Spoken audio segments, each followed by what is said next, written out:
மீது அன்புன்னு காரணத்தினால் நம்ம எது கேட்டாலும் அவங்களுக்கு வாங்கி கொடுப்பதை நம்மால் முடிந்த அளவுக்கு தெரிந்து கொள்ள வேண்டும். என்ன கேட்டாலும் வாங்கி கொடுக்குற நிச்சயம் நம்ம தெரிந்துக்கணும். இது நபிஸல்லல்லாஹு அலைஹி வஸல்லம் வாழ்க்கையிலிருந்து நம்ம என்ன செஞ்சுக்கலாம், தெரிஞ்சுக்கலாம். ரசூலுல்லாஹ்வுக்கு அதிகமான அடிமைகள் அன்பளிப்பாக வந்திருந்தாங்க. அடிமைகள் சொன்னால் அன்றைக்கி வீட்டு வேலை செய்யக்கூடியவர்கள், அவங்க அதிகமான நபர்கள் இருந்தாங்க. இந்த அன்பளிப்பை ரசூலுல்லாஹ் என்ன செய்கிறாங்க சொன்னால் ஒவ்வொருத்தருக்காக அவருடைய சஹாபாக்களை கொடுத்துருந்தாங்க. ஒவ்வொரு அடிமையாக என்ன செய்கிறாங்க, சஹாபாக்களை கொடுத்துருந்தாங்க.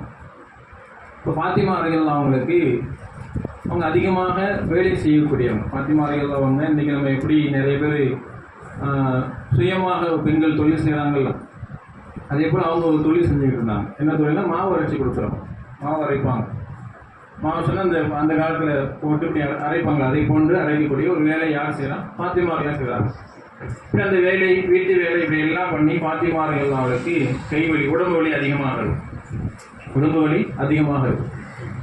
இந்த உடம்பு வலி அதிகமாக இருக்கக்கூடிய பெண்களுக்கும் ரசூலுல்லாஹ் இதை ஒரு தீர்வை சொல்கிறாங்க.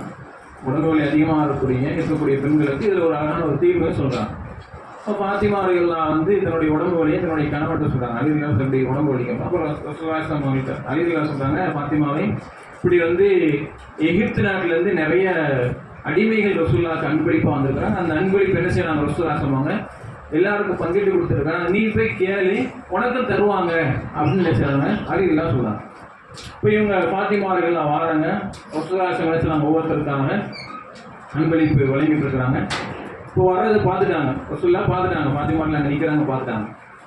உடனே ரசூலுல்லாஹ் அவங்க இப்படி பார்த்துன்னா திரும்பி என்ன செய்றாங்க, ஃபாத்திமார்கள் போயிடுறாங்க. கேட்காம கூச்சப்பட்டு போயிடுறாங்க. எல்லாத்தையும் கொடுத்துட்டு இரவு நேரம் போகிறாங்க. ஃபாத்திமார்கள் எல்லாரும் வீட்டுக்கு ரசூலுல்லாஹ் இரவு நேரம் போகிறாங்க. எந்த நேரம்னா அவங்க தூங்கக்கூடிய நேரம்.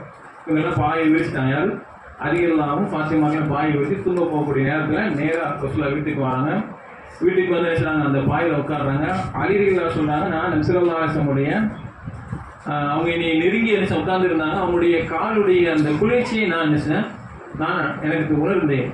ரசூலுல்லாஹ்வுடைய அந்த உள்ளங்கால் என்ன அலிரலியல்லாஹுடைய மேலே தொடை மேலே படுது. அப்படி படும்போது அவருடைய குளிர்ச்சியை நான் என்ன உணர்ந்தேன். அந்த அளவுக்கு நெருங்கி என்ன உட்காடுறாங்க. இப்போ அந்த காரணம் இருக்கிறாங்க. ஃபாத்திமார்களாட்ட என்ன எதுக்காக நீ வந்த, என்ன காரணம் சொன்னால் ஃபாத்திமார்கள் சொன்னாங்க, இப்படி எனக்கு உடம்பு வழியாயிட்டு அதனால ஒரு அடிமை நான் என்ன செஞ்சேன், உங்களுடைய வந்தேன் அப்படின்னு சொல்கிறாங்க. இப்போ பாருங்க ரசூலுல்லாஹ் அவங்க இந்த இடத்துல எப்படி நடந்துக்கிட்டாங்க. நம்ம குழந்தைகள் என்ன கேட்டாலும் நாம் வாங்கி தரக்கூடிய மனப்பக்குவத்தில் நம்ம நிச்சயம் கூட நீங்கள் இருக்கக்கூடாது. அதனால் நிறைய சீரழிவுகளை நம்ம இன்னைக்கு பார்க்கணும். எதில் அதிகமாக ஆசைப்படுவாங்க, எதில் அதிகமாக ஆசைப்படக்கூடியவங்க இந்த எலக்ட்ரானிக் விஷயத்தில் தான். ஃபோனு அப்படிதானே, அதிகமாக ஃபோனில்.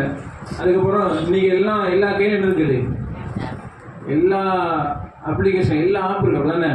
இந்த மீஷோ வேறு என்ன இருக்குது, உட்காந்து நடந்துதான் நினச்சோம். ட்ரெஸ் ஆர்டர் பண்ணுவோம் அமேசானில், வேறு நிறைய இருக்குது. அங்கே உட்காந்து என்ன செஞ்சிடுவோம், ஆர்டர் பண்ணி எப்படி ஆர்டர் பண்ணால் என்ன செய்யறா எப்படி வேணும் நமக்கு தெரியாது. தெரிஞ்ச வீட்டிலேருந்து யார் நிற்பா, டெலிவரிக்காக நிற்போம். அந்தாங்க இது ஆர்டர் பண்ணி யார் பண்ணால் என்ன பண்ணால் ஒன்றும் தெரியாது. நிறைய தேவையில்லாத பொருட்கள், என்னது அலங்கார பொருட்கள், அலங்காரம் பண்ணுவேன். பெண்கள் தங்களை அலங்காரப்படுத்திக் கொள்ளக்கூடிய கம்மல் அது இதுன்னு சொல்லி நிறைய பொருட்கள் ஆர்டர் பண்ணிக்கிட்டே இருப்பாங்க. இப்படி நம்முடைய குழந்தைகள் நமக்கே தெரியாமல் ஆர்டர் பண்ணக்கூடிய இடத்துல என்ன செய்யறாங்க, இன்றைக்கி நம்ம வச்சுருக்கிறோம். நமக்கே தெரியாது என்ன பண்ணுறா ஏது பண்ணுறோன்னு நமக்கு தெரியாது. இங்கே பாருங்க, ஃபாத்திமார்கள் தான் உண்மையில நிற்கிறாங்க. உண்மையில நம்முடைய வீட்டில் அதிகமாக நம்மளுக்கு தேவையில்லாத பொருட்களை தான் வாங்கி வச்சுருக்கோம். தேவையில்லாத பொருட்களை வாங்குறவங்க நம்முடைய குழந்தைகள் ரொம்ப ரொம்ப குறைவு. தேவையற்ற பொருட்கள் தான். நான் அடிக்கடி எல்லா பயங்களையும் சொல்லக்கூடிய ஒரு விஷயம், பெண்கள் விஷயத்தை அதிகமாக சொல்கிறேன். நம்மள ஒரு ஆணுக்கு ஒரு செப்பல் இருந்தால் என்ன நடக்கும், 4 செருப்பு இருக்கும். யாருக்கு இருக்கும், இருக்கா இல்லையா? 4 செருப்பு சில பேர் இருக்கும் அப்படிதானே. இதில் 4 செப்பல் போக இதில் வர என்னது ஒரு கேன்வாஸ் ஷூ கேன்வாஸ், அது இது 5 நாள் இருக்கும். வாரத்துக்கு ஒரு நாள் மாஷா அல்லாஹ்னு நினச்சிடலாம் போட்டு போகலாம். வாரத்தில் மாஷா அல்லாஹ்னு சொல்லி போட்டான். இந்த இதில் கூட நம்ம பார்ப்போம், இந்த குத்துறாங்கள என்ன சொல்லுவாங்க, இந்த பின்னு, அதில் கூட என்ன செய்வாங்க, அதில் கூட வித்தியாசம் அதுக்கு ஆர்டர் பண்ணக்கூடிய நிலை தான் இருக்கிறாங்க. அதுக்கு அதை தேடி வச்சு இந்த பின்னை வந்து யாரும் பார்ப்பாங்களா? பார்க்க முடியுமா? நீங்களே சொல்லுங்க. இப்படி மறைக்க போகிறது இது ஒத்து யாருமே பக்கத்தில் உள்ள நீங்கள் உங்களே பார்க்க மாட்டீங்க. பக்கத்தில் உள்ள நபரே நம்ம என்ன செய்ய மாட்டோம், யாருமே பார்க்க மாட்டோம். அதற்கு நம்ம என்ன செய்வோம், நிறைய எஃபெக்ட் போடுவோம். அது வாங்குறது கூட இன்னைக்கு இருக்கக்கூடிய பெண் மக்கள் என்ன செய்யறாங்க, நிறைய என்ன செய்யறாங்க. பெண் மக்கள்னு சொல்லனா ஆண்களையும் சில விஷயங்களை குறிக்கும்.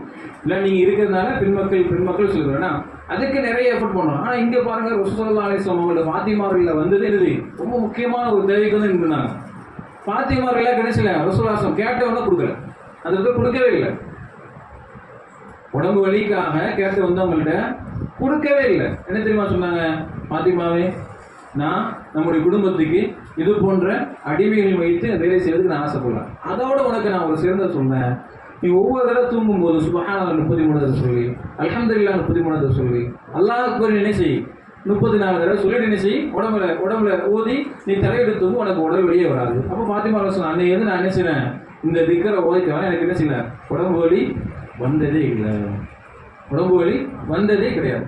இன்னைக்கு உடம்பு வலி போகிறதுக்காக நம்ம நிறைய பொருட்கள் வாங்கி வச்சிருக்கோம் தானே, காலுக்கு மசாஜ் பண்ணுறது, அதுக்கு மசாஜ் பண்ணுறது, இப்படி நிறைய பொருட்களை வாங்கி வச்சிருக்கிறோம். நம்ம திக்கரை வச்சு நம்ம என்ன செய்யலாம், நம்ம உடம்பு வலியை போக்க வச்சுக்கலாம்.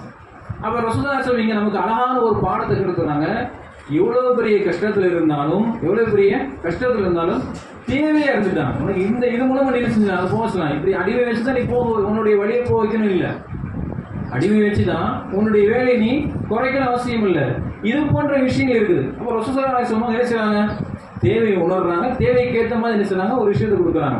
இதே ஃபாத்திமார்கள் ரசூலுல்லாஹி எப்படி தெரியுமா கோபப்பட்டிருக்கிறாங்க, ஃபாத்திமார்கள் கடுமையாக அப்படி இங்கே வந்து அன்பின் காரணத்தினால கேட்டவொடனே எதுவும் கொடுக்கல. ரசூலுல்லாஹ்வுடைய கோபத்தை பாருங்க ஃபாத்திமார்கள் மீது.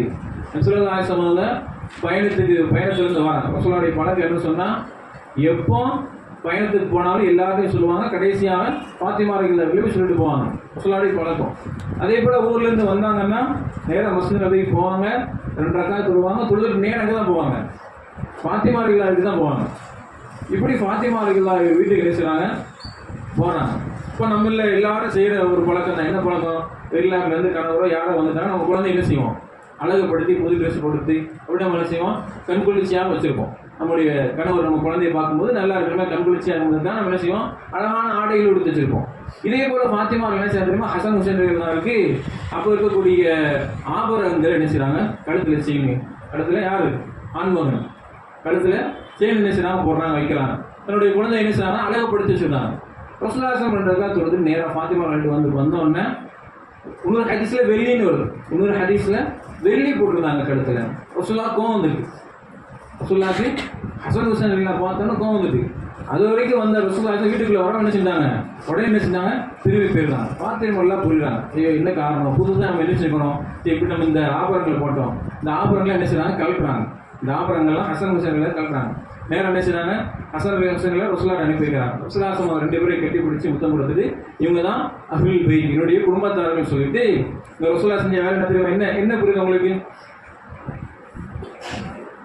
இது ஒரு முக்கியமான ஒரு விஷயம் இருக்கு. இப்போ போடல தானே சின்ன குழந்தைங்க தான் ஹசன் ஹுசைன்கள், ரொம்ப பெரிய எல்லாம் இல்லை, சின்ன குழந்தைங்க ஹசன் ஹுசைன்கள். இப்போ போட்ட ட்ரெஸ்ஸை கழட்டினா என்ன ஆகும், என்ன நடக்கும், ஆசாசியாக கழட்டி குழந்தைங்களுக்கு என்ன நடக்கும், நம்மளுடைய வீடாக இருந்தால் அவ்வளோதான் 2000 அப்படி தானே, நம்ம இதுதான் எதார்த்தம். இப்போ ஹசன் ஹுசைன் அதே மனப்போக்கத்தில் இருப்பாங்க, கழட்டியாச்சு, இவங்களுக்கு வருத்தம் வந்துட்டு. அதனால ரசூலுல்லாஹ் என்ன செய்றாங்கன்னா, அன்னைக்கு ரொம்ப ரொம்ப ரொம்ப மலிவாக கருதப்படக்கூடிய யானை இது இருக்கலாம், யானையுடைய தந்தத்தின் மூலமாக செய்யப்பட்ட ஒரு செயின் என்ன செய்யறாங்க, கழுத்துல போடுறாங்க. அவங்க என்ன செய்ய அந்த இடத்துல பக்குவப்படுத்துறாங்க, ரசூலுல்லாஹ் பக்குவப்படுத்துறாங்க. ரொம்ப வருத்தத்தில் இருக்கும்போது ஒரு என்ன செய்றாங்க, செயின் எடுத்து போட்டு கொஞ்ச நேரத்தில் எடுத்துக்கிறாங்க. ரசூலுல்லாஹ் இதே போல் 2 இடத்துல செய்யறாங்க, எடுத்துட்டு அந்த இடத்துல ஒரு உபதேசம் செய்யறாங்க. இதெல்லாம் நமக்கு ஆகமானதல்ல, இந்த குடும்பத்திற்கு ஆகமானதல்ல, நம்ம இப்படி போடக்கூடாது, நம்ம இப்படி செய்யக்கூடாது. நம்மள நிறைய பேர் செய்யக்கூடிய வார்த்தை என்ன தெரியுமா, நீ இப்படி செய்யாத, நீ அதை செய்யாத, டிவி பார்த்துட்டே ஹோம்ஒர்க் பண்ணாத. நம்ம என்ன செய்வோம், டிவி பார்த்துட்டே சமையல் செய்வோம்.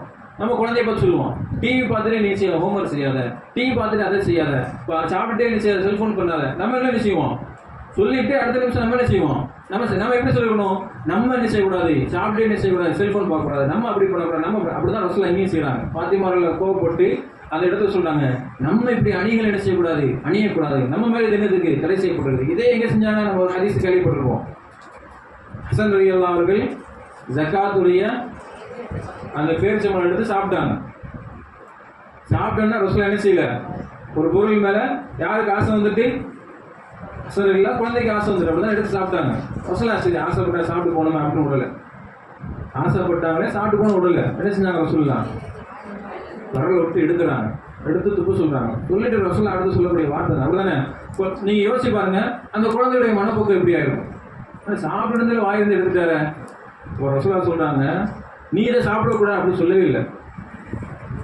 நமக்கு ரசூல் சொல்றாங்க, தலை சாப்பிடுறாங்க, நமக்கு இந்த உணவு ஹராம், நம்ம ஜக்காத்துடைய பொருட்களை சாப்பிடக்கூடாது, சதக்காவுடைய பொருட்கள் நம்ம என்ன செய்யக்கூடாது, நம்ம சாப்பிடக்கூடாது அப்படின்னு சொன்னாங்க. அப்போ அந்த குழந்தைக்கு என்ன நடக்குதுன்னா, ரசூலுல்லாஹ் நம்மளும் சாப்பிடக்கூடாது, அவங்களும் சாப்பிட மாட்டாங்க அப்படிங்கிற ஒரு மனநிலையே வந்துருக்கு. நம்ம இந்த மனநிலையை யாரும் கொடுக்கல, நம்முடைய குழந்தைகள். நம்ம வாங்கி கொடுக்க பொருளை என்ன செய்யறோம், ஒரு சில நேரத்தில் வாங்கி கொடுக்குறோம். எதெல்லாம் கூடாதுன்னு சொல்றோமோ அதை நம்ம என்ன செய்யறோம், பயன்படுத்தக்கூடிய நபராகிட்டோம். நம்ம அதை பயன்படுத்திக்கிட்டு இது உனக்கூடாது, இது நீ செய்யாத அப்படிங்கிற ஒரு இடத்துக்கு நெசம் தள்ளப்படும். அப்போ நம்ம இதில் கவனிக்க வேண்டிய விஷயம் சொன்னால், எல்லா பொருட்களையும் நம்ம நினைச்சக்கூடாது, நம்ம குழந்தைங்க கேட்குறாங்க சொல்லி வாங்கி கொடுக்கவே கூடாது. நம்முடைய குடும்ப கஷ்டத்தை கண்டிப்பாக சொல்லி வளர்க்க வேண்டும். நம்முடைய குடும்ப சூழ்நிலைகளை கண்டிப்பாக சொல்லி வளர்க்கணும், அதில் தப்பே கிடையாது. அவனை எதிலே வளர்க்கக்கூடாது, எதிலேயும் வளர்க்கக்கூடாது. சுகமான ஒரு வாழ்க்கையிலேயே நம்முடைய குழந்தைகளை வளர்த்தெடுத்து சொன்னால் நிச்சயமாக நம்முடைய குழந்தை நல்ல இடத்துக்கு போக மாட்டாங்க. எது தெரியுமா விரும்புவாங்க, ஆடம்பரத்தை விரும்ப ஆரம்பிச்சிருவாங்க. எது விரும்புவாங்க, ஆடம்பரமான ஒரு வாழ்க்கையை விரும்புவாங்க. எங்கே போனாலும், திருமணம் ஆனாலும் சரி, தன்னுடைய மனைவி திருமணமான ஒரு பெண், நம்முடைய மகன் என்ன செய்வான், ஆடம்பரமான வாழ்க்கை வருவான். நம்ம மகன் என்ன தெரியுமா, நம்முடைய மனைவி நல்ல விதமான ஆடம்பரமான வாழ்க்கை விரும்புவான். இப்போ கேட்ட பொருட்கள்லாம் வாங்கி கொடுக்காம எது தேவையோ, ரசூலுல்லாஹ் நடந்துக்கிட்டாங்க, இது போன்று எது தேவையோ அந்த பொருட்களை மட்டும் வாங்கி கொடுக்கணும். முடியாத பட்சத்தில் வெளிப்படையாக சொல்லிடணும், என்னால் இது முடியாது, இவ்வளோதான் இருக்குது, இவ்வளோதான் வாங்கி தர முடியும் அப்படிங்கிற ஒரு விஷயத்தை நம்ம என்ன செய்யணும், கண்டிப்பாக சொல்ல வேண்டும். இதை நம்முடைய குழந்தைகள்கிட்ட கடைபிடிக்கக்கூடிய விஷயம். அடுத்ததாக நம்ம நம்முடைய குழந்தைகளுடைய மிக முக்கியமான ஒரு விஷயம் சொன்னால் உணவு, சாப்பாடு. இன்னைக்கு நிறைய பேர் சொல்லக்கூடிய விஷயம் என்ன, என் பையன் சாப்பிடவே மாட்டேங்கான், சாப்பாடே போக மாட்டேங்குது அப்படின்னு சொல்லுவோம். இது எல்லாரும் செய்யக்கூடிய ஸ்நாக்ஸ்னால் என்ன செய்வாங்க, மாஷால்லாம் சொல்லிப்பேன், தேவையில்லாத சாப்பாடு. அப்படிதான், தேவையில்லாத சாப்பாடுகளை நிறைய சாப்பிடுவாங்க. தேவையில்லாத பொருட்கள் இன்னைக்கு சாப்பிட்றது ரொம்ப ரொம்ப குறைவு. இந்த உணவுப் பொருட்கள் நம்ம என்ன சொன்னால், நம்ம அடிப்படையில் நம்மளோட குழந்தைகளை வளர்த்தெடுக்கும் போது நம்ம ஒரு சில விஷயங்களை கையாளணும். உணவுகளை நம்ம எந்த குழந்தை சாப்பாடு வேண்டாம்னு சொல்லுதோ அதை நம்ம என்ன செஞ்சிடணும், அவங்கள கட்டாயப்படுத்தக்கூடாது, அதை விட்டுணும். நம்ம உணவை நம்ம எப்படி ஆக்கிட்டோம் தெரியுமா, ஒரு பயம் காட்டக்கூடிய, வற்புறுத்தி சாப்பிடக்கூடிய ஒரு இடமா ஆக்கிட்டோம். உணவை சாப்பாடை எப்படி ஆக்கிட்டோம், வற்புறுத்தி சாப்பிடக்கூடிய ஒரு இடமா ஆக்கிட்டோம். அவன் வேண்டாம் வெறுப்பு தான் சாப்பிடுவான். அவனுடைய என்ன இருக்காது, நம்முடைய குழந்தைகளுக்கு நல்லா சாப்பிடுங்கிற எண்ணம் இருக்காது. நம்ம எந்த நேரத்தில் நம்ம சாப்பிடணும்னு நினைக்கிறோமோ அந்த நேரத்தில் நம்ம என்ன செய்வோம், நம்ம குழந்தைங்க சாப்பிட வைக்கிறோம். அவனுக்கு பசி வந்தால் சாப்பிடக்கூடிய இடத்த தள்ளப்படல, அவன் அந்த உணவை பார்த்து நினைச்சான், சாப்பாடை பார்த்தா வெறுத்து நினைச்சா ஓடக்கூடிய நிலையில் வச்சுக்கிறான். இன்னைக்கு நமக்கு என்ன ஒரு மருத்துவர் சொல்றாங்கன்னா, சாப்பிட வைக்கக்கூடிய ஒரு நிலையை நம்ம குழந்தைய சாப்பிட வைக்கணும்னா நம்மளோட என்ன செய்யணுமா, சமைக்க சொல்லணும். தாய் சமைக்கும் போது யார் இருக்கணும், பக்கத்தில் நம்மளுடைய குழந்தைகள் இருக்கணும். குழந்தைகளுக்கு உதவி செய்யணும். இந்த நீ கத்திரிக்காய் வெட்டி, நீ என்ன செய்ய, இந்த மீன் எடுத்து போட அப்படின்னு சொல்லி ஒவ்வொன்றா நம்ம சொல்லிக் கொடுக்கணும். அவனை சாப்பிடும்போது இது நீ தான் சுட்ட, நீ சுட்ட மீன் தான், நீ போட்டியில் அந்த மீன் தான் இது அப்படின்னு சொல்லும்போது அந்த குழந்தை நிச்சயமா ஆசையோடு சாப்பிடுவோம். அதே போல சில நம்ம முக்கியமான பொருட்கள், அதாவது நல்ல சத்துள்ள ஸ்நாக்ஸ் இருக்கலாம், அதை நம்ம எப்படி சாப்பிட வைக்கணும்னு சொன்னால், அந்த குழந்தை எப்படி கை எங்கே எட்டுமோ அந்த இடத்துல வச்சிடணும். ஒரே நாளில் நம்ம சமைச்சு கொடுப்போம், அப்படிதான் யாராவது கொடுப்போம். ஒரு நாள் குலாப் ஜாம் வாங்கி கொடுத்து சொன்னால் அந்த குழந்தை ஒன்று சாப்பிட்டு ஓடிடும். அதான் அதுக்கப்புறம் அப்படியே கிடக்கும், சாப்பிடாது நிறைய வீட்டில். நம்ம அதை குழந்தைகள் நம்ம சாப்பிட வைக்கிறதுக்காக நாம் செய்ய வேண்டியதுன்னு சொன்னால், நம்ம கை கட்டுற மாதிரி பலகாரத்தை வச்சிடணும். கை கட்டுற மாதிரி பலகாரத்தை வச்சிடணும். அந்த குழந்தை எடுத்து சாப்பிட வரும்போது நம்ம என்ன செய்யணும், ஒரு பொய்யான ஒரு மிரட்டலை கொடுக்கணும். சாப்பிட வரோன்னு சொன்னால் ஒரு பொய்யான மிரட்டலை கொடுக்கணும். நீ எடுத்துடாத அப்படின்னு சொல்லி அதட்டணும். அவன் என்ன செய்வான், டக்கை எடுத்துட்டு போயிடுவான். அம்மா அதட்டுறாங்களே அப்படிங்கிறதுக்காண்டி என்ன செய்வான், அடுத்தது வந்து நிற்பான், அடுத்து வந்து இருக்கிறதுக்காண்டி நிற்பான். ரெண்டாவது நம்ம சொல்லும் போது என்ன செய்வான், அதை போய் எடுத்துருப்பான். இது அவங்க நமக்குள்ள என்ன ஆயிடுது, நம்ம குழந்தைகளுக்கு மத்தியில் சாப்பாடு சத்தான பொருளை கொடுத்த மாதிரி ஆயிடுது. அதே போல நமக்குள்ள நம்முடைய குழந்தைகள் நமக்குள்ள ஒரு விளையாட்டாகவும் அந்த இடத்துல என்ன செய்யுது, நம்முடைய அன்பை பராமரிக்கொள்ளக்கூடிய ஒரு விதமாக இது சாப்பிட வைக்கக்கூடிய முறை. இன்னைக்கு நம்ம வந்து சாப்பாடை எப்படி ஆகிட்டோம், அதை பார்த்தாலே வெறுக்கக்கூடிய இடத்துல யார் இருக்கா, நம்முடைய குழந்தைகள் இருக்கிறாங்க. அதை நம்ம வந்து நல்ல விதத்தில் நம்ம விஷயம் அந்த சாப்பாடு கொடுக்கணும். அடுத்து நம்ம என்ன செய்யணும், முக்கியமான ஒன்று பயம் காட்டுறது. நம்ம நிறைய பேர் தப்பு செய்வோம். பயம் காட்டி நம்முடைய குழந்தைகளை சில வளர்க்குறோம். எப்படி பயம் காட்டுறோம், நம்மள்ட்ட கேள்வி கேட்பாங்க, நம்மள்ட்ட அதிகமான கேள்விகளை குழந்தைங்க கேட்பாங்க. அந்த கேள்விகளுக்கு நம்மள்ட்ட பதில் இல்லை அப்படின்னு சொன்னா அவனை வாய் அடைக்கிற மாதிரி ஒன்று சொல்லி நம்ம உட்காந்துருவோம். உதாரணத்துக்கு என்ன செய்வாங்க சொன்னா, உதாரணத்துக்கு நிலாவை பார்த்து கேட்குறாங்க, இது என்ன நிலா அப்படின்னு சொல்லி. நம்ம என்ன செய்வோம், தெரியலன்னா நம்ம தெரியலன்னு சொல்லி பழக மாட்டோம். அந்த நிலா யார் தெரியுமா, உங்களுடைய தாத்தா, அவங்க வந்து அல்லாட்ட போனப்போ இப்படி ஆயிட்டாங்க அப்படின்னு சொல்லி. நான் நிறைய சம்பவம் சொன்னோம்ல, அது ஒரு சம்பவம். இது ஒரு தாயிட்ட ஒரு குழந்தை கேட்குறது, இது என்ன அப்படின்னு கேட்டோன்னே அவர் சொல்லி, இந்த நிலா வந்து உன்னுடைய தாத்தா அப்படின்னு சொல்லிட்டாங்க. அதுதான் இந்த நிலா. அப்போ பக்கத்தில் சிறு சிறுசாக இருக்க எது அது நட்சத்திரத்தை பார்த்துக்கு, இதெல்லாம் என்ன சொன்னா, இது என்ன தெரியுமா, இதெல்லாம் வந்து சின்ன பிள்ளைங்க, சின்ன பிள்ளைங்க. அப்போ மூத்தானா தாத்தா எப்படி ஆயிட்டாரு, நிலா ஆயிட்டாரு. நட்சத்திரம்லாம் யாரு, சின்ன சின்ன குழந்தைங்க. அப்போ இந்த குழந்தைக்கு மத்தியில் ஒரு பயம் வந்தது. என்ன பயம், நம்மளும் மூத்தானா என்ன செஞ்சிருவோம், இப்படி மாறிடுவோம். சின்ன வயசுல என்ன ஆயிட்டு, தேவையில்லாத பதில், கேட்டதுக்கு சரியான பதில் சொல்றதுனால தேவையில்லாத தானே. குழந்தை திடீர்னு நம்ம வந்து சாப்பிட ஊட்டிக்கிட்டு வச்சுங்களேன், திடீர்னு ஒரு சத்தம் கேட்குது. நான் பயத்தில் கேட்பாங்க, இது என்ன சத்தமா அப்படின்னு கேட்பாங்க. நம்ம என்ன செஞ்சோம், இதுதான் சாக்குன்னு சொல்லி பயந்துட்டான், இதுதான் சாக்கு. சொன்னா இது என்ன தெரியுமா, நாளைக்கு நீ ஸ்கூலுக்கு போகாட்டி உன்னைய பிடிச்சிட்டு போகக்கூடிய பிசாசு அப்படின்ட்டோம். நாளைக்கு நீ ஸ்கூல் போவியா அப்படின்னா நான் பேர் தான் அடிமா. இவன் நைட்டு ஃபுல்லாக என்ன ஆகும், அவனுக்கு பயத்தில் கேட்ட கேள்விக்கு நம்ம என்ன செய்யல, சரியான பதில் சொல்லாம ஒரு பயத்தை கொடுத்துட்டு அந்த பயத்தினால அவனுக்கு என்ன ஆயிட்டு, தூக்கம் இல்லை. இன்னைக்கு நிறைய பேருடைய குழந்தைகள் வயசு, அதாவது நல்ல ஒரு வயதை வந்துட்டு ஒரு 8-9 வயசு ஆயிட்டு. இந்த 8-9 வயசுலையும் அவன் என்ன செய்யறான், படுக்கையிலே சிறுநீர் கழிக்கிறான். என்ன காரணம், படுக்கையிலே சிறுநீர் கழிக்கிறான். என்ன காரணம் தெரியுமா, அவன் சரியான தூக்கம் கிடையாது. நம்ம நினைச்சிட்டு இருப்போம் தூங்குறான்னு சொல்லி, சரியான தூக்கம் என்ன கிடையாது, அவனுக்கு இருக்காது. நல்ல ஆழ்ந்த தூக்கத்தில் இருக்கிறவங்க இருக்காங்களா, ஆழ்ந்த தூக்கத்தில் இருக்கிறவங்க, அப்படிப்பட்ட தூக்கத்தில் இருக்கிறவங்களுக்கு இது போன்ற சிறுநீர் அவங்க வந்து என்ன செய்ய மாட்டாங்க, படுக்கையில சிறுநீர் கழிக்க மாட்டாங்க. ஆழ்ந்த தூக்கம் இல்லாதவங்களுக்கு என்ன இருக்கும் தெரியுமா, தேவையில்லாத கனவுகள் வரும். தேவையில்லை, நம்ம படுத்துட்டே இருப்போம், திடீர்னு கீழே விடுற மாதிரி கனவு உடனே கீழே விழுந்துருவோம். எங்கே விடுற மாதிரி நமக்கு இருக்கும், நம்ம சிறுசுதான் நம்ம விழுந்துருவோம். ஆனால் நம்ம என்ன கனவு இருக்கும், இங்கேயோ 100 மாடி இருந்து கீழே விடுற மாதிரி நம்ம என்ன செஞ்சிருவோம், கனவு கண்டுருவோம். இந்த கனவு யாருக்கு வருது, சின்ன குழந்தைகளுக்கு வரும். எதனால இந்த சின்ன குழந்தைகளுக்கு இந்த கனவு வருதுன்னு சொன்னா, அவங்களால என்ன செய்ய முடியாது, இந்த பயத்தை உள்வாங்கி நம்ம இப்படி நம்மளை பிடிச்சிட்டு போயிருவோம், இப்படி ஒரு சத்தம் நம்ம கொண்டு போயிருவோம். அதான் நம்ம தூங்க வைக்கிறதுக்கு நிறைய பேர் நம்ம பயன்படுத்தக்கூடிய வார்த்தைகள் பயங்காட்டுறோம். சாப்பிடலன்னா நம்ம நினைச்சிடும் பயங்காட்டி இருக்கிறோம். இதனால அந்த குழந்தைக்கு தூக்கம் போய் ஒருத்தன் ஆழ்ந்த தூக்கத்தில் கனவு காண்பான். நல்ல ஆழ்ந்த தூக்கத்தில் கனவு காண்பான், நல்லா. ஆனால் அவன் அந்த கனவு எப்படி இருக்கும், டப்புன்னு எந்திரிச்சிருவான்.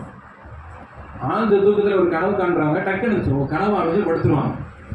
ஆழ்ந்த தூக்கத்தில் இல்லாதவங்க கனவு கண்டுட்டே இருப்பாங்க, நம்ம எழுப்பினா எந்திரிச்சிருவாங்க, அந்த கனவுலேயே என்ன செய்வாங்க இருப்பாங்க. அவங்களுக்கு வந்து அது வந்து இதுலேயே நடக்கிற மாதிரி இருக்கும், உண்மையிலேயே நடக்கிற மாதிரி அவங்களுக்கு இருக்கும். அதனால தான் நிறைய குழந்தைங்க என்ன செய்யறாங்கன்னா சிறுநீர் கழிக்கிறாங்க. என்ன சிறுநீர் கழிக்கிறாங்க, எங்கேயோ நம்ம சிறுநீர் போய்கிட்டு இருக்கிறோம் அப்படிங்கிற அடிப்படையில் தான் அந்த பயத்தினால் என்ன செய்வாங்க, அந்த மேல்டாப் இருக்கக்கூடிய கனவுகள் அந்த தூக்கத்தினால வரக்கூடியங்களா மேல்டாப்பு அந்த கனவு என்ன செய்யணும் சொன்னா, எங்கேயும் நம்ம சிறுநீர் கழிச்சுட்டு இருக்கிறோம். அந்த எண்ணத்தை தான் என்ன செய்வாங்க சொன்னா அவங்க சிறுநீர் கழிச்சுட்டு இருப்பாங்க. அப்போ நம்ம குழந்தைகளுக்கு நிச்சயமாக நாம் பயத்தை கண்டிப்பாக சொல்லிக் கொடுக்கக்கூடாது.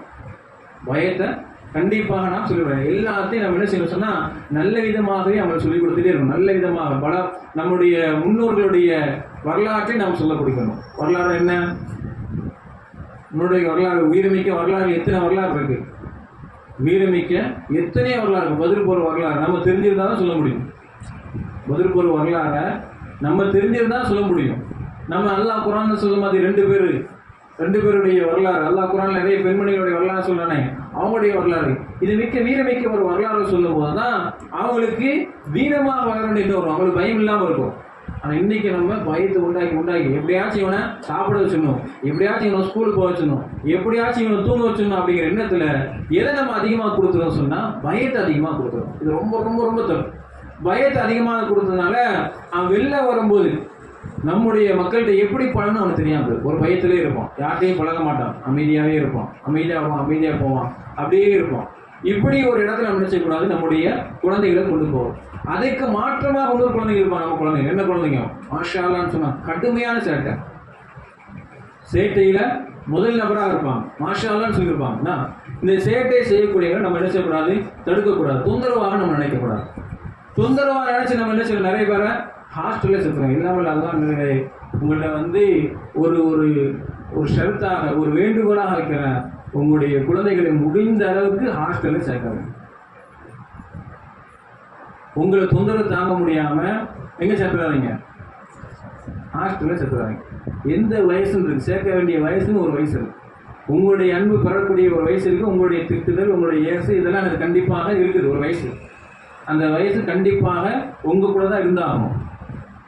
அப்படி இருந்தாதான் அவங்க பக்குவப்படுவாங்க. தாயினா என்ன தெரியும், வாப்பானா என்ன தெரியும், யார்கிட்ட எப்படி நடந்து கொள்ள வேண்டும் என்ற எண்ணம் என்ன செய்யும், உங்க கூட இருந்தால் மட்டும் தான் தெரியும். நீங்க ஹாஸ்டல்ல இப்போ நம்ம பேச்சை கேட்க மாட்டேங்கான், அவனுக்கு சரி அவன் ரொம்ப சேட்டர் பண்றான், இப்படி சேட்டர் பண்றவன மனசாலாம் சேர்த்தாங்க. இப்படிதான் மனசாவில் அதிகமானவர்களையும் சேர்த்து இப்படிதான் சேர்த்துருக்குறாங்க. ரொம்ப சேட்டை பண்றவன எங்க படிப்பான், மனசால இருப்பாங்க. இப்படிதான் நிச்சயம் சேர்த்துருவாங்க. தயவு செய்து அந்த இடத்துக்கு போகாதீங்க. ஒரு வயசு இருக்கு, ஹாஸ்டல்ல சேர்க்கக்கூடிய ஒரு வயசு இருக்குது. 12 படிக்கிறானா, 12க்கு முடிச்சுட்டானா, மாஷாலாம் அவனை சேர்க்கலாம், அது தப்பே கிடையாது.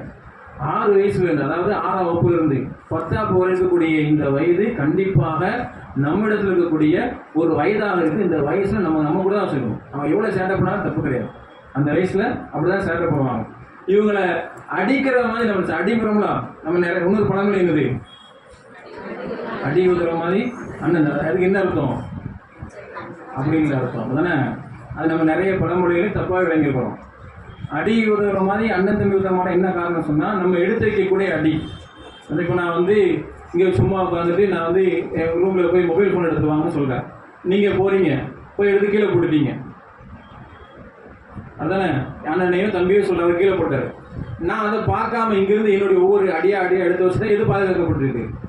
என் ஒவ்வொரு அடியாக எடுத்து வச்சுட்டு போனேன்னா அந்த வேலை என்ன செஞ்சுட்டு என்னுடைய அடி ஒவ்வொரு அடியும் உதவுவதை கொண்டு யாரும் உதவ மாட்டா, அண்ணன் தம்பி நிச்சய மாட்டாங்க, உதவ மாட்டாங்க. நான் போறதான் என் வேலையை நான் தான் செய்யணும், யாரையும் ஏவக்கூடாது. அதை தான் சொல்லுவாங்க. இன்னைக்கு நம்ம என்ன எந்த அடியை வச்சுட்டோம், அடிக்கிறது. எதுக்கு அடிக்கணுங்கிறத மார்க்கம் சொல்லுது, அதுக்கு நம்ம அடிக்கவே மாட்டோம். புரிஞ்சா? எதுக்கு அடிக்கணும், அதுக்கு என்னைக்காச்சும் நம்ம அடிச்சுக்கிறோமா? ரொம்ப ரொம்ப ரொம்ப ரேர், ரொம்ப ரொம்ப கம்மி. அதுக்கு நம்முடைய குழந்தைகளை அடித்தது இல்லை, மற்ற எல்லாத்தையும் அடிச்சிருக்கிறோம், தேவையில்லாமல் அடிச்சிருக்கிறோம். ஆனால் ரசூலுல்லாஹ் அவங்க சொன்னாங்களே, ஒரு மரபை சொல்றாங்க, இதுக்கு அடிங்க சொன்னா அதுக்கு அடிச்சதில்லை. படிப்பு வரலையா, அதுக்கு அடிக்கிற குழந்தைங்க இருக்காங்க. படிப்பு வரலன்னா, படிப்பு வரலங்கிறது என்னது, நல்லா நம்ம எதுக்காக அடிக்கணும் தெரியுமா? அடிக்கிற அந்த அஹ்லாக்னா என்ன, ஒழுக்க ரீதியாக. என் பேச்சை கேட்க மாட்டேங்கானா தப்பு இல்லை, அடிக்கலாம்.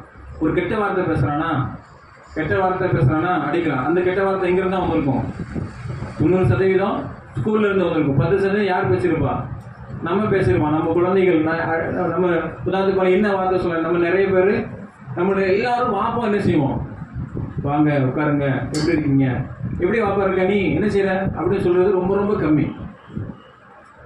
மரியாதை இல்லையா பேசுவோம். இங்க வா அப்படின்னு சொல்லுவோமா நம்ம வாப்பாவை, இங்க வாங்கன்னு சொல்லுவோம். அதே உமாவை இங்க வாண்டுருவோம், இங்க வா சாப்பாடு எடுத்து அப்படிதான் சொல்லுவோம். வாப்பா எப்படி கூப்பிடுவோம், இங்க வாங்க, அது பண்ணுங்க, இது மரியாதை கொடுப்போம்.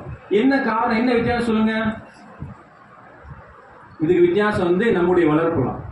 நம்மள வீட்டில் இருக்கக்கூடிய பெரியவங்க என்ன பெரியவங்க, இப்போ ஒரு வயசான உமாவோ வயசான தாத்தாவோ பாட்டியா இருக்கிறாங்க வச்சுக்கோங்களேன். இவங்க குழந்தைகிட்ட சொல்லுவாங்க, பாப்பா இருக்கா, அவங்க வாப்பா அங்கே இருப்பாங்க, அவங்க வாப்பாட்ட போய் அதை வாங்கிட்டு வா அப்படிமா. இதே உமாட்ட சொல்லும்போது எப்படி சொல்லுவாங்க, உமா அங்கே இருக்கா, அவள்கிட்ட போய் தண்ணியை கேளு அப்படின்னு சொல்லுவோம். இவ கேட்டு சிவா போய் அப்படிதான் நம்ம நிறைய பேர் சொல்கிறோம். அவர் இருக்கா, இவர் இருக்கா. ஆனால் வாப்பா சொல்லும்போது வாப்பா மரியாதை பேசணும் அப்படின்னு சொல்லுவோம்.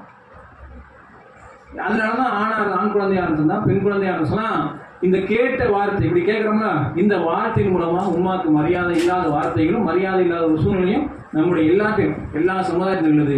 பாபாவை மதிக்கக்கூடிய வார்த்தை சொன்னா நம்ம சொல்லி கொடுக்குறது. நம்ம யாருமே நினைச்சல உமா இப்படி மதிக்கணும் அப்படி இருக்கணும் அப்படின்னு சொல்லி தந்தை மாதிரி யாருமே சொல்லிக் கொடுக்கறது கிடையாது. ஆனா மாஷான்னு சொல்லி தாய்மார்கள் என்ன செய்வாங்க, பாப்பாவை மதிக்கணுங்கிற வார்த்தையை சொல்லிக் கொடுப்பாங்க. அப்படி சொல்லி அவங்க பேசுறது. ஆனா யார் சொல்லிக் கொடுக்குறது இல்லை. தந்தை இப்படி ஒரு வார்த்தையை யாருக்குமே சொல்லிக் கொடுக்கல. அப்ப நம்ம இது எந்த தலைப்பு வந்துச்சு, பயம். அப்படிதானே, பயத்தை சொல்லி இந்த பயம் என்ன ஆகுதுன்னு சொன்னா நம்ம நல்ல மாஷா நல்ல விதமாக சொல்லி தான் வளர்க்கணும். இப்படி இந்த நல்ல வார்த்தைகளை சொல்லாம நம்ம வளர்த்ததுனால இன்னைக்கு நிறைய தற்கொலைகள் பார்க்குறோம். யாக்க குழந்தைகள்கிட்ட அப்படிதானே 15 வயசு 16 வயசு அவங்க தற்கொலை பண்ணக்கூடிய நிலையை பார்க்குறோமா இல்லையா? பயத்தினால ஒரு தோல்வியே காணாத ஒரு பெண்மணியா இருப்பாங்க, ஒரு குழந்தையா இருக்கும். ஃபர்ஸ்ட்ல இருந்து 11 வரைக்கும் எல்லாத்துலயும் ஃபர்ஸ்ட் மார்க்காக வாங்கிட்டே வந்திருப்பா. கடைசியில +2 என்ன செஞ்சிருவா, ஃபர்ஸ்ட்ல 2 தான் வந்திருப்பா. 2 வந்ததுக்கு 2ஆம் ரேங்க் வந்து என்ன செஞ்சுவாங்க அவங்க பயம். இத்தனை நாள் நம்ம இப்படி வந்துட்டு சொல்லி அந்த பயத்துல தோல்வி என வார்த்தை என்ன செய்யலாம், நிறைய பேர் தற்கொலை பண்ணுவாங்க. இப்ப நம்ம என்ன செய்யுங்க, அந்த குழந்தையை தவறு செய்யும் போது அந்த குழந்தைய இது போன்ற ஒரு தற்கொலை இல்லாத, அதாவது தவறான அல்லாஹ்வுடைய கிருபையினால நம்ம யாரும் இல்லை கதிரை நம்பி இருக்கோம். யாரு இஸ்லாமிய சமுதாயத்தை பொறுத்த வரைக்கும் தற்கொலைங்கிறது எங்கதான் கம்மி. நம்ம சமுதாயத்தில் என்ன காரணம், கதிர் அப்படிதான். எதுனாலும் அல்லாஹ்வுடைய நாட்டம். நமக்கு வருத்தம் இருக்கும் தவிர அந்த வருத்தத்தினால இப்போ தோல்வி அடைஞ்சுன்னா வருத்தம் இருக்கும்.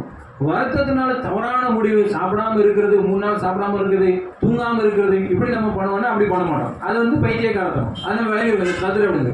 வருத்தத்தோடு என்ன செய்வோம், சாப்பிடுவோம், வருத்தத்துல இருப்போம், இதெல்லாம் பிரச்சனை இல்லை. ஆனா மற்ற சமுதாயம் என்ன செய்வாங்க, இதை தாங்கிக் கொள்ள முடியாம தற்கொலை பெறுவாங்க. நல்ல வார்த்தைகள் சொல்லணும், நல்ல வார்த்தைகள் சொல்லணும். ஒரு தப்பு பண்ணிட்டாரா, தப்பு பண்ணிட்டாங்களா, அந்த தப்பு உதாரணத்துக்கு 2 4க்கு பதில் ஒரு என்ன செஞ்சாங்க 5ன்னு எழுதிட்டாங்க. நம்ம என்ன செய்வோம், அவ்வளவுதான். அந்த இடத்துல என்னென்ன வார்த்தைகள் அந்த வார்த்தைகளை சொல்லி உனக்கு படிக்க தெரியாது வைக்க தெரியாது சொல்லி திட்டி அதோட விட்டுருவோம்.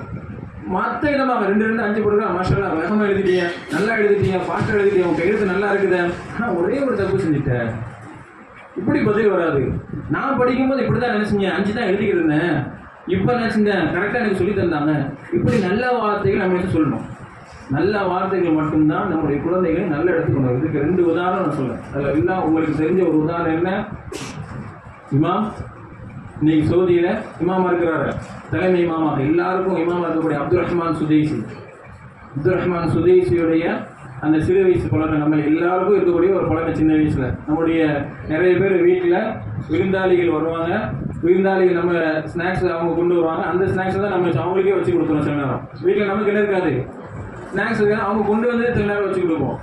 ஒன்று நேரம் என்ன செய்வாங்க, அந்த ஸ்நாக்ஸ் அவங்க வச்சிருக்கும் போது கலரெல்லாம் வச்சிருப்பாங்க, எப்படா மிச்சம் வைக்க மாட்டாங்க. சின்ன வயசுல தானே, எப்படா மிச்சம் அவங்க போவாங்க, அதை எடுத்து நம்ம சாப்பிட மாட்டோமா அப்படிங்கிற எண்ணத்தில் நம்ம இருக்கும். அவங்க போன பிறகு சின்ன குழந்தைங்க மிச்சம் அவங்க எடுத்து சாப்பிடுவாங்க. இவன் சுதேசி நிச்சயம் இது கூட நல்லா சுறுசுறுப்பாக இருப்பாங்க, நல்லா சேட்டை பண்ணிக்கிட்டு வீட்டில் எல்லா தகராறும் பண்ணிக்கிட்டு இருப்பாங்க. இப்படி வீட்டில் எல்லாரும் இருக்கிறாங்க, விருந்தாளி வந்திருக்கிறாங்க, சாப்பாடு வச்சிருக்கிறாங்க. இவன் சுதேசி நினைச்சாங்க சங்கன் சாப்பாடு எடுத்து எல்லாரும் இருக்கும்போது எடுத்துட்டு சாப்பிட்டுருக்காங்க. ஒரு இடத்துல நினைச்சாங்கன்னா ஒன்று உடச்சிருந்தாங்க. உமா கோவம் வந்துட்டு விருந்தாளி இருக்கும்போது இப்படி பண்ணிக்கிட்டு இருக்கிறான்னு சொல்லி ரொம்ப சேட்டை பண்ணுறாங்க. கோவம் விட்டு நினைச்சா தெரியுமா, நம்மளையுமா நினைச்சல மோசமான திட்டல. அவங்க திட்டு எப்படி தெரியுமா இருந்துச்சு, அல்லாஹ் உன்னைய காபத்துள்ளாக்கு இமாமாக்குவான் அப்படின்ட்டாங்க. கோபமே எப்படிதான் இருந்துச்சு. ஏதாச்சும் கோவப்பட நம்ம சொல்லுங்க, அவங்க நீங்களே சொல்லுங்க, ஏதாச்சும் இப்படி கோவப்பட்டு நம்ம திட்டி இருக்கிறோமா? சரி கோவப்பட்டு விடுங்க. நம்மள நிறைய பேர் எத்தனை பேர் இப்படி துவா செஞ்சுக்கிறோம். இவன் வந்து நிறைய துவா செஞ்சிருப்பாங்க, யாரெல்லாம் வந்து காபத்துள்ளாக்கு இமாமா நீ ஆக்கிடு அப்படின்னு சொல்லி துவா செஞ்சவங்க எத்தனை பேர் இருப்பாங்க, எத்தனை பெற்றோர் இருப்பாங்க. நம்ம அந்த சோதியை காபத்துள்ளாக மசீத நபியை நினைச்சே பார்த்துக்க மாட்டோம். அப்போ ஒரு திட்டத்தலா இருந்தாலும் சரி, இப்போ எங்க கொண்டு வந்து நிற்கலாம், ஒரு தாயுடைய ஒரு பிரார்த்தனை எங்க வந்து நிற்குது, எந்த இடத்துக்கு வந்து மாஷா ஒட்டுமொத்த சவுதி இருக்கக்கூடிய ஒட்டுமொத்த இமாம்களுக்கும் அவர் தான் யாரு தலைவர், எல்லாருக்கும் அவர் தான் தலைவராக இருக்கிறார். இதுக்கப்புறம் இன்னொரு வரலாறு என்ன, அவர் யாரு இந்த மேக்ஸ்லாம் கண்டுபிடிச்சாரு, யார் யார் ஜீரோ கண்டுபிடிச்சது தானே மேக்ஸ். ஐன்ஸ்டைனா சஷ்டிக்கு நிறைய மாஷா சுப்ஹானல்லாஹ் ஜல்ல ஜலாலுஹு. சரி, இல்லை அவர் இல்லை, இந்த இவர் தான் நல்லவர். அவர் கதை நீங்கள் அவர் ஸ்கூலில் போய் சேர்த்துக்கிறாங்க. நிறைய இன்னைக்கு நம்ம நீங்கள் ராக்கெட்டில் அதெல்லாம் இருக்குல்ல, இவர் ஸ்கூலில் யாரோ ஒருத்தர் என்ன வரல, இவர் ஸ்கூலில் போய் சேர்த்துருக்குறாங்க. ஸ்கூலில் இருந்து ஒரு லெட்டர் வருது. அந்த லெட்டரை வந்து உமாட்ட கொடுக்குறாங்க. உமா பார்க்குறாங்க, படிச்சுட்டு சொல்கிறாங்க, இந்த ஸ்கூலில் வந்து உமா அந்த பையனை சொல்கிறாங்க, இந்த ஸ்கூலில் வந்து உங்கள் பையனுக்கு சொல்லிக் கொடுக்குற அளவுக்கு எங்களுக்கு எந்த திறமையும் இல்லை, நீங்கள் வேறு ஸ்கூலில் சேர்த்துக்கோங்க அப்படின்னு சொல்லி அந்த கடிதத்தை நினைச்சாங்க. அந்த குழந்தைகள் படிக்கிறாங்க. இவர் மிகப்பெரிய அறிவியல் துறையில் நிறைய பெரிய ஆளாக இருந்தார். இவர் அந்த வீட்டில் போய் அந்த லெட்டர் எடுத்து பார்க்குறது. அந்த லெட்டர் எழுதிருக்கு, உங்களுடைய பையன் யார், ஒரு பைத்தியம் அப்படின்னு எழுதிருங்க, இவரால் எதுவுமே முடியாது, இவர் என்ன செய்ய அந்த ஸ்கூல்ல நாங்கள் நிப்பாட்டுறோம் அப்படின்னு சொன்னாங்க. அப்போ உமா என்ன செய்றாங்க, அந்த வார்த்தை அப்படியே சொல்லலை, அப்படியே மாற்றினாங்க. ஒரு வார்த்தையை மாத்திரம் இன்னைக்கு என்ன செய்றாங்க, நிறைய கண்டுபிடிப்பு என்ன செய்றாங்க, அவங்க கண்டுபிடிச்சாங்க. ஏதோ ஒருத்தர் மாஷா யாரோ ஒரு ஆள், நமக்கு இங்கே அந்த வார்த்தை தான் முக்கியம், யாரும் முக்கியம் இல்லை. அந்த வார்த்தை இப்படி நம்ம சொல்லியிருக்கிறோமா, இது போன்ற வார்த்தைகள் நம்ம பயன்படுத்தி இருக்கிறோமா, நம்முடைய வார்த்தைகள் இது போன்று நம்ம நம்முடைய குழந்தைகளை பார்த்து சில பயன்படுத்தியதில்லை. அப்போ நம்ம குழந்தைகளை பயம் இல்லாமல் வளர்ப்பதற்காக நல்ல நல்ல வார்த்தைகளை சொல்லி முன்னோர்கள் சொல்லக்கூடிய வார்த்தைகள் ஒரே நிலையோட தான் நம்ம நினைச்சு நம்முடைய குழந்தைகள் வரும். ஒரே நிலையில தான் நம்ம குழந்தைகள் வரும். இப்போ உதாரணத்துக்கு சின்ன வயசுல இருந்து ஒரு பெண் குழந்தையா இருந்தால் சின்ன வயசுல நினைச்சணும் மக்கனா போட்டு வளர்க்க வைக்கணும், மேல துணி போட்டு நினைச்சணும் வளர்க்க வைக்கணும். சின்ன வயசுல இருந்து அவன் வளர்ந்து இருக்கும்போது திடீர்னு பெரிய பெண்ணாட்டா, அப்போ நினைச்சாங்க திடீர்னு ஒரு மாற்றத்தை கொடுக்குறாங்க, தாங்க முடியாது. அதனால தாங்க முடியாது. நம்ம தான் நினைச்சிடும் உண்மையிலேயே அல்லாஹ் சுப்ஹானஹு வ தஆலா பெண்களுக்கு இயற்கையாக என்ன கொடுத்துருக்கான், வெக்க குணத்தை கொடுத்துருக்கான். இயற்கையாக இருக்கும். ஒரு திடீர்னு கடைக்கு அனுப்பிச்சுன்னா ஒரு பெண் குழந்தை போக பயப்படும், நான் கடைக்கு போய் அனுப்பிச்சு. நம்ம தான் என்ன செய்யணும், அதெல்லாம் ஒன்றும் பிரச்சனை இல்லை, பக்கம் தானே இருக்கு, போயிட்டு வா அப்படின்றோம். இதாக தானே இருக்கு, போயிட்டு வா அப்படின்னு சொல்லுவோம். இயற்கை ஒன்று யாராச்சும் வீட்டு வந்தால் நம்ம யாரும் செய்வோம், அந்த பிள்ளை தனியாக போய் ஒளிஞ்சிருக்கும், வராது, யாரும் ஆண்டவரும் வராது. நம்ம